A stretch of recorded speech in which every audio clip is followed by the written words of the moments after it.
স্বরাষ্ট্রমন্ত্রী বলতেছেন সন্ত্রাসীদেরকে মাটির তলা থেকে খুঁজে বের করা হবে, কিন্তু নাকের উপর দিয়ে ব্রিফকেস চুরি হয়ে যায়, উনি তা ধরতে পারেন না। এই হলো আইন। অনাবরত খুন হচ্ছে, অনাবরত সন্ত্রাসী তৎপরতা চলছে, আর ওনারা বলছেন আগের থেকে এগুলি চলে আসছে, একজনের খুনের বিচার না হইলে এরকম খুন তো হইতেই থাকবে। তাহলে খুনকে, হত্যাকে, সন্ত্রাসকে সরকার জাস্টিফাইড করছেন। নাউজুবিল্লাহ মিন যালিক। এই জন্য আইন হতে হবে আল্লাহর। আইন হতে হবে কার? চিল্লায় বলেন, আল্লাহ পাকের আইন হতে হবে। আমি একদিন পার্লামেন্টে বলেছিলাম, আমার দেশের নেতা নেত্রীরা বারবার হজ করতে যান, উমরা করতে যান, সেখান থেকে আসার সময় কি আনেন? আতর, পাথর, সুরমা আর খুরমা, এই কিছু নিয়ে আসলেন। কিন্তু আমি বলেছি আপনারা কি কিছু চোখে দেখেন না? পার্লামেন্টে এইভাবে বক্তৃতা করেছে, কিছু চোখে দেখেন না? আমি প্রশ্ন করে আমি এবার জবাব দিচ্ছি, আপনারা যারা হজ করতে যান, উমরা করতে যান, হজের কথাই ধরি, এই হজ করতে যখন যান তখন মুজদালিফায় একটা রাত কাটাইতে হয়। সেটা কোন দিন? ইয়মে আরাফার পরের দিন। এই মাঠে দালান কোঠা আছে, এখানে বেড়া আছে, শামিয়ানা আছে, পর্দা আছে, তাবু আছে, কিচ্ছু নাই।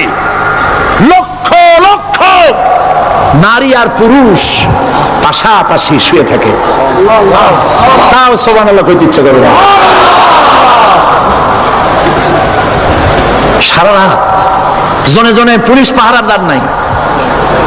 কিরকম মেয়ে এলো, চাঁদের সৌন্দর্য হার মানায় দিতে পারে এরকম সুন্দরী, এরকম সুন্দরী নারী, সুদর্শন পুরুষ পাশাপাশি রাস্তার ধারে মরুর ভিতরে সারা রাত কাটাচ্ছে। ইয়মে আরাফার পরের রাতটা, একটা রাত পুরা এভাবে চলতেছে বছরের পর বছর, শতাব্দীর পর শতাব্দী, সহস্রাব্দীর পরে সহস্রাব্দী। আমি প্রশ্ন করি, পৃথিবীর ইতিহাসে কেউ কি এমন কথা বলতে পেরেছে, লিখতে পেরেছে যে মুজদালিফার রাতে সেখান থেকে 10টা নারী হাইজ্যাক হয়েছে, 5টা নারী লাঞ্ছিত হয়েছে? বলতে পারবে? গভীর রাত্রে পুরুষ সঙ্গী ছাড়া সুন্দরী রমণী, যুবতী রমণী একাকিনী নিজের ঘর ছেড়ে আল্লাহর ঘরে তাওয়াফ করতে আসে। তাওয়াফ সেরে তাহাজ্জুদের নামাজ পড়ে আল্লাহর কাছে মোনাজাত করে একা একা হাজার হাজার লাখো পুরুষের ভিতর থেকে আপন ঘরে ফিরে যায়। কারো বাবার হিম্মত নাই একবার তাকায় সে তো রূপ উপভোগ করার জন্য আবার তাকায়, অথবা তার আঁচল ধরে টান মারে। আছে ইতিহাস? কথা কন না কেন? সুন্দরী একটা মাইয়া মক্কা থেকে মদিনা থেকে পাওয়া যায় না, 15 দিন হয়ে গেছে। হয়েছে কখনো? এবার জবাব দেন, কেন হয় না? কেন হয় না? আমার দেশের মেয়েরা রাস্তা দিয়ে হাঁটতে পারে না। হাই স্কুল মেয়েদের, হাই স্কুল মেয়েদের কলেজ যখন ছুটি হয়, তথাকথিত সোনার ছেলেরা গেটের সামনে এতিমের মতো কাড়ায় থাকে। অনবরত হাইজ্যাক হচ্ছে, ধর্ষণের সেঞ্চুরি হচ্ছে। আর ওখানে হয় না কেন? ওখানে হয় না এই কারণে, এই কোরআনের আইন আল্লাহ রাব্বুল আলামিন যে আইন দিয়েছেন, ওখানে আইন বলবৎ আছে। আছে নাকি? আছে কিনা? কোন পুরুষ কোন নারীকে ধর্ষণ করেছে যদি প্রমাণিত হয়, সে যদি ফাহাদের ছেলে হয় আর ফাহাদের মেয়ে হয়, কোরআনের শাস্তি হলো পাথর মেরে উড়াইয়া দাও। তাকে জানিয়ে দেওয়া হবে রেডিও টিভির মাধ্যমে, জিনাকারের ব্যভিচারীর শাস্তি হবে। চতুর্দিকে হাজার লোকেরা দাঁড়াবে, হাতে পাথর নিয়ে পাথর মেরে তাকে তার গোশত হাড্ডি বাতাসের সাথে উড়ায় দেবে। একজন মানুষ আর একজন মানুষকে খুন করলো, এই আসামিও ধরা পড়ে গেল, কোরআনের শাস্তি হলো যখন ধরা পড়বে প্রমাণিত হবে যেমন ভাবে হত্যা করেছে পরেও হত্যা করো। এই দৃশ্য, এই আইন যদি বাংলাদেশে যদি এই আইন চালু হয়ে যেত, খুনের আসামি ধরা পড়েছে, জেনার আসামি প্রকাশ্য ময়দানে এলো, সাক্ষী প্রমাণে কোর্টে প্রমাণিত হলো সত্যি সে খুনি।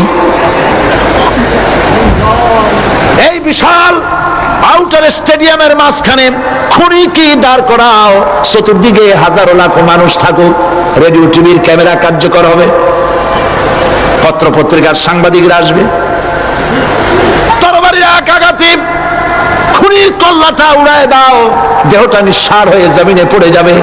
এই দৃশ্য যারা দেখবে সচক্ষে, রেডিওতে, পত্র পত্রিকায়, আর 1 বছরের ভেতরে খুন করার হিম্মত কারো কলিজা উঠবে? জেনাকারের পাথর মেরে উড়িয়ে দেওয়ার শাস্তি যদি চোখে কেউ দেখে, জেনা করার পুলক আর জাগবে? এটা নাম আল্লাহর আইন। এই আইন কার? এই আইন যতদিন পর্যন্ত বাংলার মানুষের, মুসলমানদের উপরে কার্যকরী না হচ্ছে, এই দেশে কার্যকরী না হবে, ততদিন পর্যন্ত হত্যা, ধর্ষণ, খুন বন্ধ হবে না। বন্ধ হবে। সুতরাং এই আইন হচ্ছে কার? আরো জোরে বলে, আল্লাহ রাব্বুল আলামিন। মহান আল্লাহ রাব্বুল আলামিনের এই আইন অনুযায়ী যদি দেশ চলে, মানুষ শান্তি পাবে, চুরি বন্ধ হবে, ডাকাতি বন্ধ হবে, জেনা বন্ধ হবে, হত্যা ধর্ষণ বন্ধ হয়ে যাবে। নবীজি এমন একটি আইন চালু করে দিয়ে, কোরআনের বিধান চালু করে দিয়ে এমন একটা সমাজ চালু করেছিলেন, যেই সমাজ সম্পর্কে হুজুর নিজে বলেছেন, খায়রুল কুরুনে কারনি, সর্বশ্রেষ্ঠ যুগ হলো কার যুগ? আমার যুগ। সুবহানাল্লাহ বলেন। রাসূলের যুগ হলো সর্বশ্রেষ্ঠ যুগ। সেই কোরআন, সেই হাদিস আজও আছে না নাই? বলেন জোরে, আজও আছে না নাই? সেই কোরআন এবং সুন্নাহ দিয়ে দেশ শাসন হোক, এটা কি আমরা চাই? কারা কারা চাই? দু হাত উঁচু করে দেখা।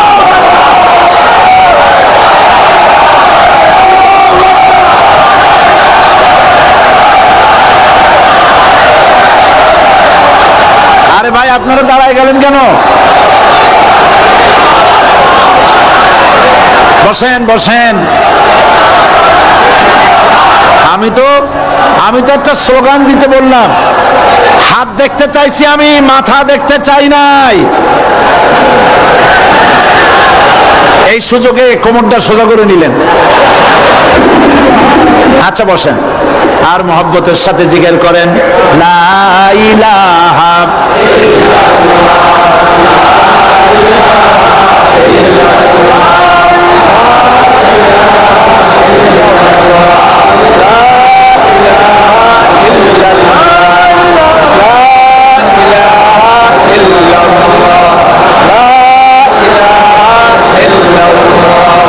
জোরে সরে সবাই জিকির করেন, লা ইলাহা ইল্লাল্লাহ, লা ইলাহা ইল্লাল্লাহ, লা ইলাহা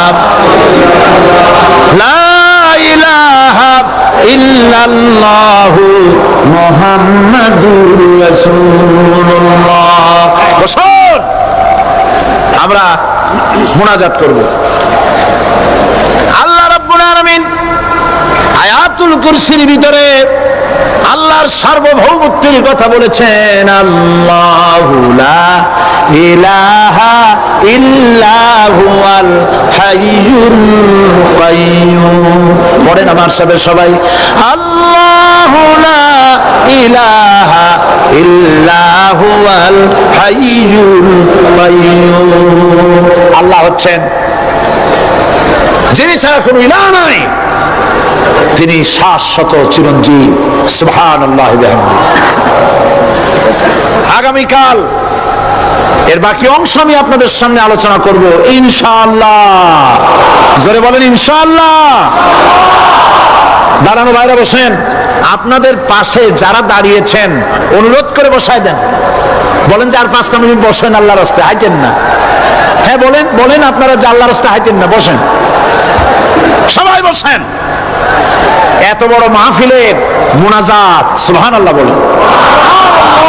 চট্টগ্রামের ইতিহাসের শ্রেষ্ঠ মাহফিল, চিল্লায় বলেন সুবহানাল্লাহ। গোটা বিশ্বের কোরআনের শ্রেষ্ঠ মাহফিল, বলেন সুবহানাল্লাহ। যারা বলেন আলহামদুলিল্লাহ।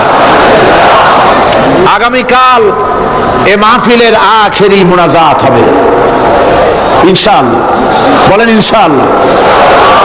আমি আন্তরিকভাবে দুঃখিত, প্রতি বছর আমার মা বোনদের জন্য, চট্টগ্রামবাসী আমার মা বোনদের জন্য আলাদাভাবে তাদের প্রশ্নের উত্তর দেই এবং তাদের সামনে কোরআন হাদিসের কথা আলাদাভাবে বলি। এবছর দিন কম হয়ে গেল বলে মহিলারা, মা বোনেরা বঞ্চিত হয়ে গেলেন। শিশু কিশোরদের জন্য আলাদাভাবে সমাবেশ করা হয়, তাও বঞ্চিত হয়ে গেল। এই বিশাল তাফসীরুল কোরআন মাহফিলের বরকত থেকে চিটাগংবাসীকে যারা বঞ্চিত করলো, আল্লাহ তাদের হেদায়েত নসিব করে দিয়ে। যদি হৃদয় থাকে,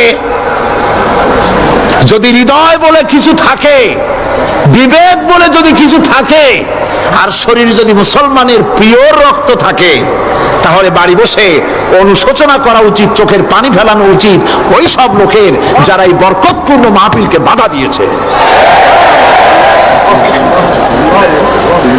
আর যাদের কলজার মধ্যে আল্লাহ মোহর মেরে দিয়েছে, এগুলোর তো হেদায়েত হবে না। যাদেরকে আল্লাহ পাক তৈরি করেছেন জাহান্নামের জন্য, ওদের কাছে মাহফিল অসহ্য, সহ্যই হবে না। নাউজুবিল্লাহ বলেন। চট্টগ্রামবাসীর জন্য তাফসীরুল কোরআন মাহফিল নিয়ামত। এই নিয়ামত কিয়ামত পর্যন্ত আল্লাহ টিকায় রাখুন, বলি আমিন। আগামীকালের আখেরি মোনাজাতে সমস্ত মুসলমান চতুর্দিক থেকে আল্লাহ পাকের নারা লাগাতে লাগাতে আসবেন। আল্লাহু আকবার, নারায়ে তাকবীর। গোটা চট্টগ্রাম, গোটা চিটাগং শহর আগামীকাল কোরআনের মিছিলের শহর হবে ইনশাআল্লাহ।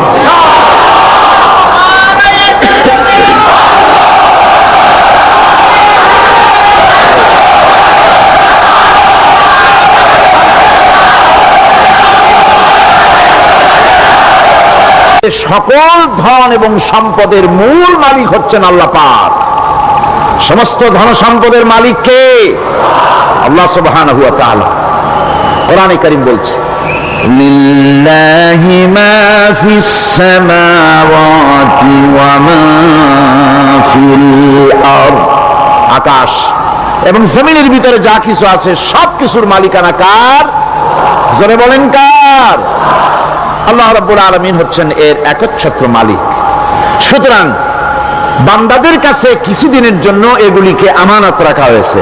আমাদের ঘর আছে, বাড়ি আছে, ব্যবসা আছে, বাণিজ্য আছে, জায়গা আছে, জমিন আছে, গরু আছে, বাছুর আছে, এই সবগুলি কিছুদিনের জন্য আমাদের কাছে কি রাখা হয়েছে?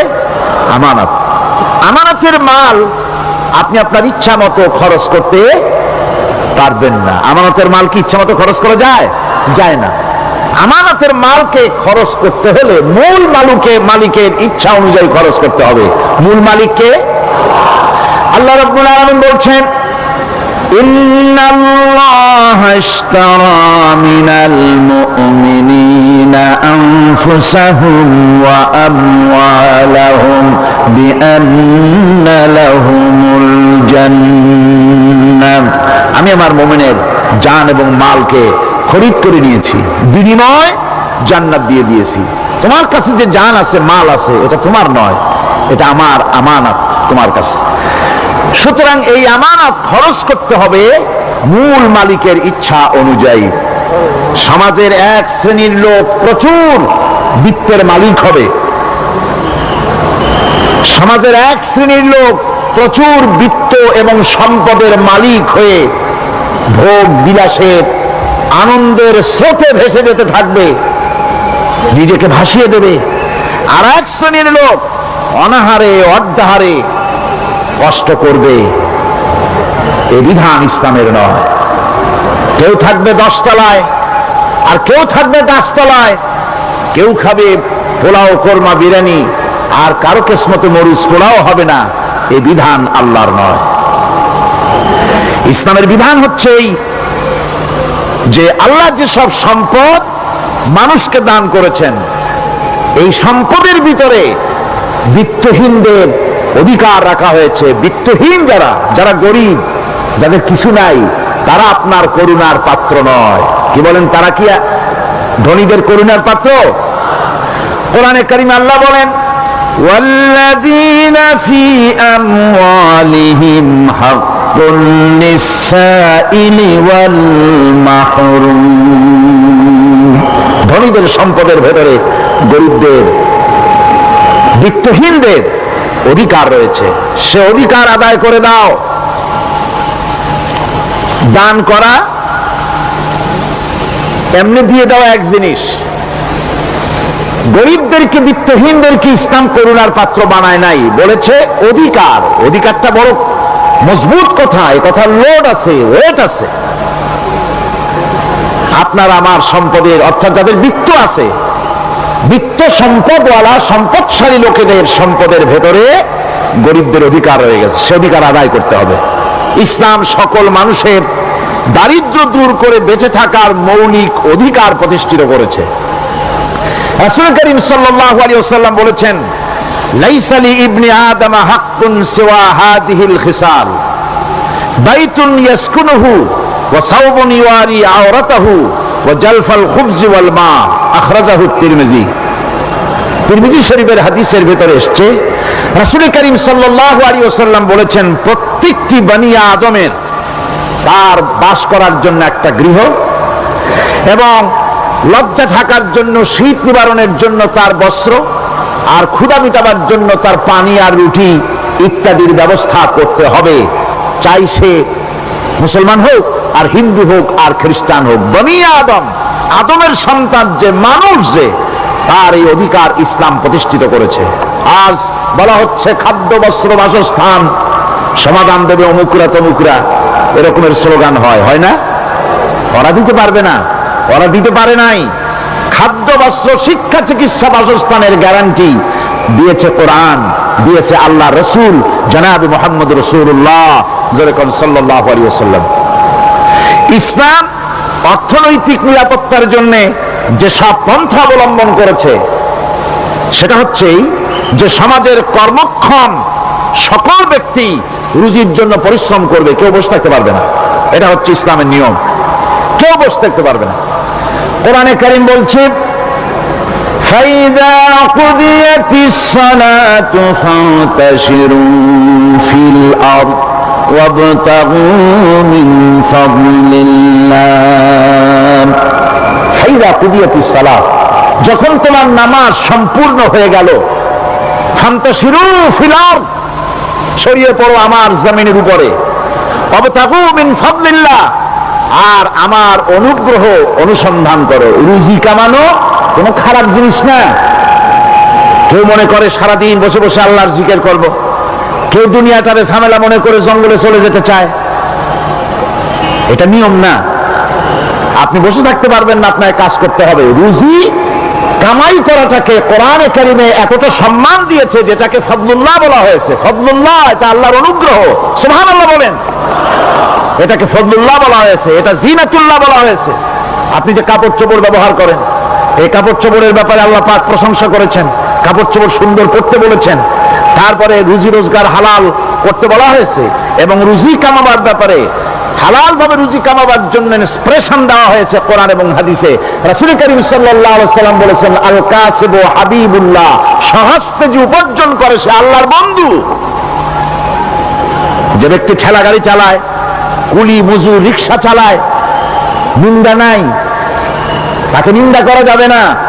রিক্সাওয়ালাও একটা গুরুত্বপূর্ণ দায়িত্ব পালন করছে। কুমার, কামার, তাঁতি, জেলে, ধোপা, নাপিত সবাই কাজ করছে। প্রত্যেক কাজের সম্মান ইসলাম দেয়। সুবহানাল্লাহ। সমস্ত কাজের সম্মান আছে, শুধুমাত্র সম্মান নাই চুরির কাজের, ডাকাতির কাজের, সন্ত্রাসের কাজের, চাঁদাবাজির কাজের, মাস্তানির কাজের। এই সব কাজ নিন্দনীয় এবং এই সব কাজ নিতান্ত বাজে কাজ। এ কাজের কোনো সম্মান নাই। সম্মান হচ্ছে নিজের হাতে কামাই করে সারা দিনে এক মুঠো খাবারও যদি খান, আপনার খাবারের চাইতে হালাল খাবার কারো হতে পারে না। আল্লাহর বন্ধু, সোজা কথা না। আল কাসিব হাবিবুল্লাহ, সহস্ত উপার্জনের এত বরকত। সেজন্য অর্থনৈতিক নিরাপত্তার জন্য সমাজের প্রত্যেকটি কর্মক্ষম লোককে কাজ করতে হবে। কি করতে হবে? নামাজ পড়া হয়ে গেছে, এখন আর বসে থাকা চলবে না, নেমে পড়ুন কাজের জন্য, আল্লাহর অনুগ্রহ অনুসন্ধান করুন। এরপরে আল্লাহ পাক বলছেন, আমার অনুগ্রহ রুজি কামাও, আর রুজি কামাবার সময় আযকুরুল্লাহ যিকরান কাসীরা লাআল্লাকুম তুফলিহুন। আর জিকির করবা আমার বেশি, আমার জিকির করবা। বলা হচ্ছে রুজি অনুসন্ধান করো, আর বলা হচ্ছে আমার জিকির করো। তো জিকির আর রুজি সন্ধানের ভিতরে সামঞ্জস্য কি? সামঞ্জস্যটা হচ্ছে এই যে আপনি যখন যিকরুল্লাহ কাসীরান, আপনাকে বেশি করে জিকির করতে হবে। জিকির মানে কি? স্মরণ করা। জিকির মানে কি? স্মরণ করা। আল্লাহকে স্মরণ করেন। রুজি যখন কামাতে যাবেন স্মরণ করবেন কারে? চিল্লায় কোন কারে? আপনি রুজি কামাবার জন্য চাকরি করতেছেন, অফিসে বসে যদি আল্লাহ রাব্বুল আলামিন আপনার স্মরণে থাকে, তাহলে ঘুষ খাওয়া আপনার জন্য সম্ভব হবে না। কথা ঠিক কিনা? আল্লাহ পাক বলছেন, রুজি কামাবার জন্য তুমি যে পরিশ্রম করবে, ওই পরিশ্রমের সময় বেশি বেশি জিকির করো, আমারে স্মরণ রাখো।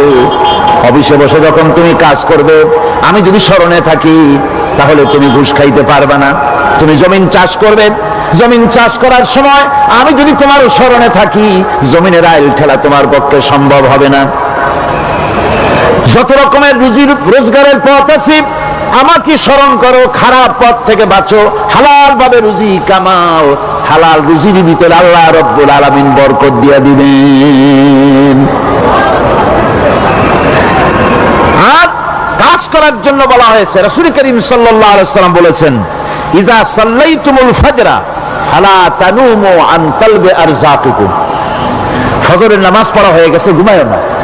আমাদের একটা আম অভ্যাস হয়ে গেছে ফজরের নামাজ পড়ে ঘুমানো। হাদিস শরীফে বলা হচ্ছে, ফজরের নামাজ পড়া হয়ে গেছে, ঘুমায়ো না, রুজি তালাশ করো, রিজিক তালাশ করো, নিজের সাহায্য করো, অন্যকে সাহায্য করো, নিজের সংসারের জন্য কাজ করো, অন্যের জন্যও করো। হালাল ভাবে রুজি কামাই করে বউকে একটা ব্লাউজ কিনে দিয়েছেন, একটা শাড়ি কিনে দিয়েছেন, বাচ্চাকে ক্লাসের বই কিনে দিয়েছেন, বাজার থেকে মাছ তরি তরকারি কিনে, অক্ষম ব্যক্তিদেরকে সহযোগিতা করবে। যারা নাকি উপার্জন করতে পারে না, ওই জাতীয় লোকদেরকে তারা সহযোগিতা করবে। ওয়ায়াকফুলু গানিয়ুহুম ফাকিরাহুম, সেই সমাজের যারা নাকি সামর্থ্যবান, তারা রোজগার করবে এবং গরিবদেরকে সহযোগিতা করবে। আল্লাহর নবী বলেছেন, সে ব্যক্তি মুমিন নয়, সে ব্যক্তি মুমিন নয়, সেই ব্যক্তি মুমিন নয়। সাহাবায়ে কিরাম হতচকিত হয়ে উঠলেন, প্রশ্ন করলেন, নবীজি কোন ব্যক্তি মুমিন নয়? আল্লাহর নবী বলেন, যেই ব্যক্তি পেট পুরে আরাম করে ঘুমায় গেল, এ কথা জানার পর যে তার প্রতিবেশী না খেয়ে শুয়ে আছে, ক্ষুধার যন্ত্রণায় কাতরাচ্ছে, এ কথা জানার পরে যেই মুসলমান ব্যক্তি আরাম করে পেট ভরে খেয়ে ঘুমায়, সে কখনো মুমিনের দাবি করতে পারে না, মুমিন হতে পারে না। কত বড় কথা! ইসলাম মানুষকে তাগিদ করেছে তার প্রতিবেশীর উপরে লক্ষ্য রাখার জন্য, তার প্রতিবেশীকে লক্ষ্য রাখার জন্য, গরিব মানুষের প্রতি লক্ষ্য রাখার জন্য। রাসূল করিম সাল্লাল্লাহু আলাইহি ওয়াসাল্লাম বলছেন, আইয়ু রাজুলিন মাতা দিয়ান বাইনা আগনিয়ায়ে ফাকাদ বারিয়াত মিনহুম জিম্মাতুল্লাহি ওয়া রাসূলিহি। আল্লাহর নবী বলেন, কোন ধনী ব্যক্তিদের মাঝে কোন গরিব প্রতিবেশী যদি না খেয়ে মারা যায়, তাহলে ওই এলাকার বিত্তশালী লোকদের সাথে আল্লাহর সমস্ত সম্পর্ক, রাসূলের সব সম্পর্ক ছিন্ন হয়ে যায়। কে বলতে পেরেছে এত বড় কথা? মানুষের অর্থনৈতিক নিরাপত্তার জন্য কত বড় কথা বলেছে ইসলাম, বলেছে বিশ্বনবী জনাবে মুহাম্মদ রাসূলুল্লাহ সাল্লাল্লাহু আলাইহি ওয়াসাল্লাম। আল্লাহ রাব্বুল আলামিন বলেন, ধনীদের হাতেই যেন সম্পদগুলি পুঞ্জীভূত হয়ে না যায়, কাইলা ইয়াকুনা দুলাতাম বাইনাল আগনিয়াই মিনকুম, তোমাদের ধনীদের হাতে যেন সম্পদগুলি, সমাজের সম্পদগুলি যেন পুঞ্জীভূত না হয়, সেগুলি বরং ছড়িয়ে আস্তে করে যেন সমস্ত গরিব যেন সাধারণের কাছে যেতে পারে, সে ব্যবস্থা করতে হবে। যাকাত প্রদানের মাধ্যমে ধনীদের কাছ থেকে নিয়ে গরিবদেরকে দিয়ে দিতে হবে। আর বুখারী শরীফের সারা ফাথুল বারীতে হাফেজ ইবনে হাজার আসকালানী রাহিমাহুল্লাহ তিনি বলেছেন, যাকাত যদি ধনীরা না দেয়, যদি কেউ দিতে বাধা দেয়, ফামানিমতানা উখিযাত বিহি কাহরান, যদি যাকাত না দেয় জবরদস্তি করে যাকাত আদায় করে নিবে গভর্নমেন্ট। যাকাত দিতেই হবে। মুনকিরিনে যাকাত, যারা যাকাত দিতে অস্বীকার করেছিল, হযরতে সিদ্দিক আকবর, হযরতে আবু বকর সিদ্দিক রাদিয়াল্লাহু তাআলা আনহু, তিনি তাদের সম্পর্কে বলেছিলেন, ওয়াল্লাহি লাউ কাতিলান্না মান ফাররাকা বাইনাস সালাতি ওয়াজ যাকাত, অবশ্যই আমি ওই সম্প্রদায়ের লোকের বিরুদ্ধে যুদ্ধ ঘোষণা করব যারা নামাজ আর যাকাতের মধ্যে পার্থক্য সূচিত করবে। যারা নামাজ তো পড়বে কিন্তু যাকাত দিবে না সরকারের কাছে, যাকাত আদায় করবে না, তাদের বিরুদ্ধে যুদ্ধ ঘোষণা করব। ইসলামী সরকার যদি প্রতিষ্ঠিত হয় তাহলে এই যাকাত আদায় করা হবে। যাকাত কেউ নিয়ে বসে থাকতে পারবে না, যাকাত আদায় করা হবে। আমাদের দেশে নিয়ম মাফিক যদি যাকাত আদায় করা হতো, এই দেশ যদি ইসলামী গভর্নমেন্ট হতো, আল্লাহ যেন দয়া করে দেন, কন্যা আমিন। আল্লাহ পাক যদি দয়া করে দেশটারে ইসলামী রাষ্ট্র বানায় দেন, তাহলে যাকাত তো আদায় করে নেওয়া হবে। যাকাত দিতে আপনি বাধ্য, গরিব মানুষ থাকবে না। এখনো বাংলাদেশে নিয়ম মাফিক যদি যাকাত আদায় করা হয়, নিয়ম মাফিক মানে সোনার যাকাত, রূপার যাকাত, নগদ ক্যাশের যাকাত, ফসলের ওষুধ সঠিকভাবে যদি আদায় করা হয়, তো একেবারে কম করে হলেও 1000 কোটি টাকা যাকাতের টাকা কালেকশন হতে পারে। এটা কি কম কথা? 1000 কোটি টাকা, এই টাকা আদায় করা হচ্ছে না। এই টাকা আদায় না করার কারণে যে শূন্যতার সৃষ্টি হচ্ছে, এই ভ্যাকুয়ামকে পূর্ণ করার জন্য এগিয়ে এসেছে 7 সমুদ্র 13 নদীর উপর থেকে এনজিওরা। এনজিওরা এসে আমাদের দেশে, সব এনজিও খারাপ আমি তা বলি না, বহু এনজিও আছে যারা এদেশের উন্নয়নের, আর্থসামাজিক উন্নয়নের জন্য তারা প্রচেষ্টা করছে। রাস্তাঘাট, স্কুল কলেজ, চিকিৎসা ইত্যাদির দিকে কাজ করছে। যতগুলি এনজিও আমাদের দেশে আছে তার ভিতরে 52টা এনজিও গোনা বাছা যারা ইসলামের প্রকাশ্য দুশমন, আর এর শীর্ষস্থানে আছে ব্র্যাক। এই এনজিও গুলি তারা আমাদের দেশে এসে সুদি কারবার শুরু করেছে, পরিপূর্ণভাবে সুদের কারবার। ব্যাংকের থেকে যদি আপনি লোন নেন তাহলে 15 or 17% ইন্টারেস্ট দিতে হবে, আর ওদের কাছ থেকে যে সুদ, যে টাকা নেওয়া হয়, সেই টাকায় গ্রামীণ ব্যাংক থেকে শুরু করে ব্র্যাক বলেন, কারিতাস বলেন, অক্সফাম বলেন, অ্যাডাপ বলেন, যেগুলি আছে এগুলি সুদ নেয় 30 থেকে 34% পর্যন্ত। গোটা জাতিকে গ্রাম পর্যায়ে তারা সুদের নিবিড় চাষ করতেছে, ঘরে ঘরে সুদ পৌঁছে দিয়েছে, মুসলমান নারীদেরকে বেহুরমতি করেছে, ইসলামের ঐতিহ্য ধ্বংস করতেছে, নারীদেরকে বিপর্দা করতেছে, আমার দেশের ফ্যামিলি স্ট্রাকচারকে এনজিওরা ধ্বংস করে দিচ্ছে।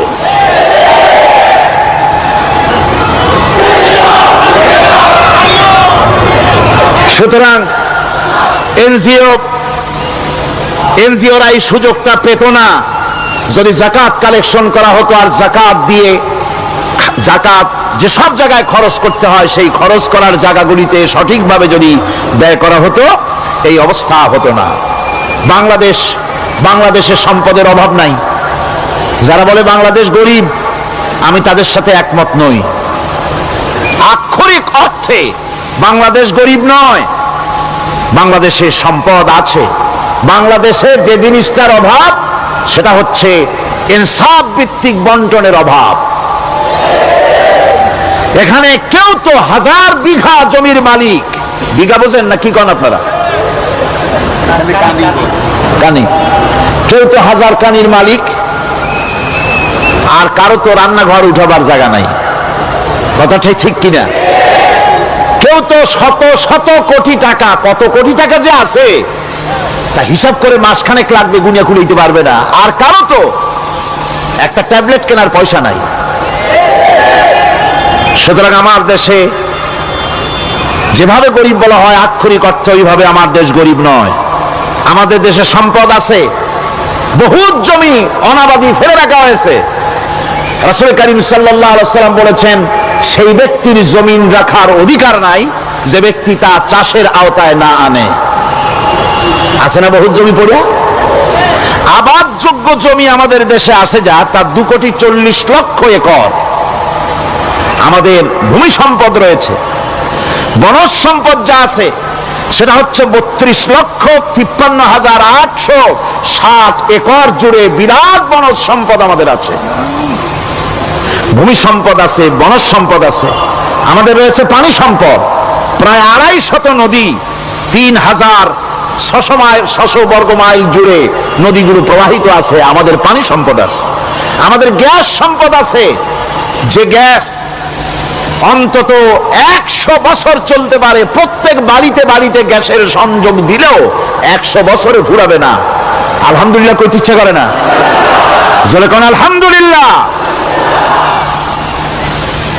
আমাদের গ্যাস সম্পদ রয়েছে, আমাদের মৎস্য সম্পদ আছে, পশু সম্পদ আছে, কৃষি সম্পদ আছে, আরো রয়েছে বিপুল জনশক্তি। জনশক্তিকে আজ সবচাইতে বার্ডেন মনে করা হয়। জনশক্তিকে বলা হয় বাংলাদেশের সবচাইতে বড় সমস্যা, জনশক্তি সমস্যা। এটা হচ্ছে যে সরকার আসে তারই ভূতে পায়, যে যায় লঙ্কা সে আর মানুষ আলে ফেরে না, মানুষগুলি তার জন্য জ্বালা। অথচ এই মানব শক্তি হচ্ছে শ্রেষ্ঠ শক্তি। ইউনিভার্সিটি জনমের মতো না বাড়াইয়া, এখন তো ইউনিভার্সিটি দাবি করতেছে সকলে, গ্রামে গঞ্জে থানায় রান্নাঘরে সব জায়গায় আমাদের ইউনিভার্সিটি দাও। আর ইউনিভার্সিটির ফজিলত কি তা তো আমরা দেখতেইছি। এর থেকে বেশি করে পলিটেকনিক ইনস্টিটিউট, ভোকেশনাল ইনস্টিটিউট ইত্যাদি যদি বানানো হতো, ভিক্ষার হাতকে কর্মীর হাতে যদি পরিণত করা যেত, মানুষগুলিকে যদি কর্মক্ষম করা যেত, তাদেরকে যদি মডার্ন টেকনোলজি যদি শিক্ষা দেওয়া যেত, তাহলে এই মানব শক্তি রপ্তানি করে বা পৃথিবীর বিভিন্ন দেশ থেকে মূল্যবান বৈদেশিক মুদ্রা অর্জন করা যায়। সেটা না করে মানুষ হইছে জ্বালা, জনমের মতো এদেরকে মারো। এটা হচ্ছে ট্রেনের 3rd ক্লাস প্যাসেঞ্জার্স মেন্টালিটি। সেটা কিরকম? সেটা হচ্ছে ট্রেনে যখন মানুষ চলে 3য় শ্রেণীতে, একবার উঠে বসলে সে অন্যের জন্য জায়গা ছাড়ে না। জায়গা খালি আছে, আরেকজন এসে বললে ভাই আমার একটু বসতে দাও, কয় না ভাই এখানে লোক আছে। আসলে কিন্তু লোক নাই। আপনি যদি বলেন যে সেই লোক আসলে আমি জায়গা ছেড়ে দেবো, ততক্ষণ তো বসি। আপনি বসলেন, এরপরে আপনি তো বুঝছেন যে লোকটা ফাঁকি দিছে, ওই চিন্তা আপনার মধ্যেও ঢুকবে, আরেকজন আসবে, বসার জায়গা আছে, আপনি বলবেন না এখানে জায়গা নাই। ট্রেনের 3rd ক্লাস প্যাসেঞ্জারদের যে মন মানসিকতা, বর্তমান মুসলিম দেশগুলির সরকার প্রধানেরা ঠিক ট্রেনের 3rd ক্লাস প্যাসেঞ্জারদের চাইতেও 3rd ক্লাস। মানব শক্তিকে কাজে লাগাবার চিন্তা না করে উল্টা চিন্তা তারা করছেন।